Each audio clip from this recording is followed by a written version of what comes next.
E o oitavo motivo para o videogame não funcionar é a falha na evolução, de como você controla a evolução dos exercícios dentro do jogo.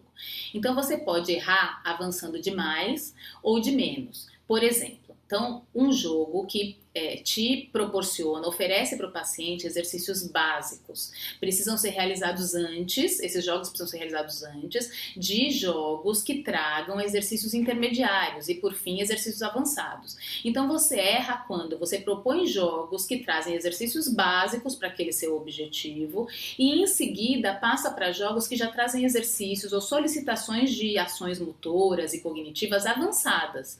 Isso faz com que o paciente não tenha passado pela fase intermediária. E aí, os seus objetivos podem não se concretizar. Você pode ter que voltar no tratamento e refazer com jogos que passem por todas essas fases.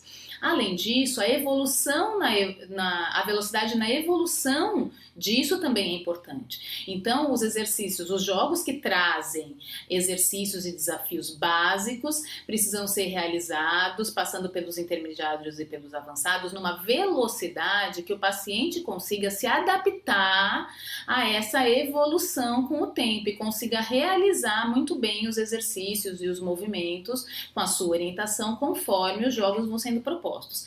É como quando a gente realiza exercício, por exemplo, de propriocepção e passa para um próximo nível, mesmo quando o paciente ainda não está pronto, né? Então, se você estiver oferecendo para o paciente um treino proprioceptivo numa tábua de equilíbrio, por exemplo, na cinesioterapia tradicional, e aí o paciente ainda não consegue se manter sobre a tábua, fica aí. O paciente não consegue se manter sobre a tábua de equilíbrio sem segurar, sem apoio de nada. Então ele precisa de apoio para se manter ali. Então esse treino proprioceptivo está num nível onde o paciente ainda precisa de apoio. E aí você evolui antes dele conseguir se manter em equilíbrio na tábua, você evolui para um disco proprioceptivo e o paciente que não conseguia ficar na tábua sem apoio, num solo mais instável ainda, provavelmente não vai conseguir treinar.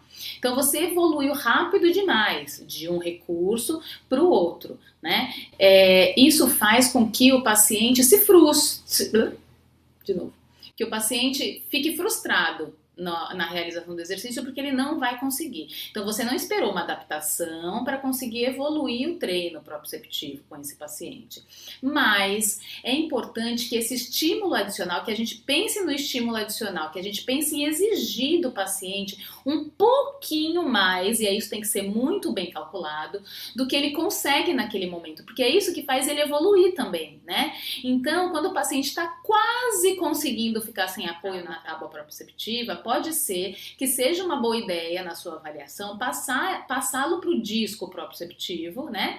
Para que ele tenha um pouco mais de dificuldade. Quando ele retorne para a tábua, ele consiga facilmente ficar sobre a tábua sem apoio nenhum. Então, no jogo é a mesma coisa. Quando você evolui o paciente para um jogo um pouquinho mais difícil, para que exija movimentos e ações desse paciente, e cálculos, e uma ação cognitiva, e uma ação motora, e prever o desafio, mais do que o jogo anterior, numa velocidade um pouquinho mais rápida, quando você voltar para aquele jogo que ele estava tendo dificuldade, ele vai realizar com mais facilidade, porque ele precisou se organizar e dar o seu jeito para conseguir jogar um jogo que exige ações um pouquinho mais difíceis. Mas isso depende de um bom olho clínico, depende de um fisioterapeuta que está atento à resposta do paciente a cada jogo. Então você percebe que ali você consegue avançar com o paciente, mesmo sem ele ter feito completamente as ações do jogo anterior, e você sabe que você pode avançar um pouquinho com ele, e quando você voltar para o outro jogo, ele vai se sentir satisfeito, feliz de ter conseguido realizar todas as ações, realizar todos os objetivos do jogo com muito mais facilidade.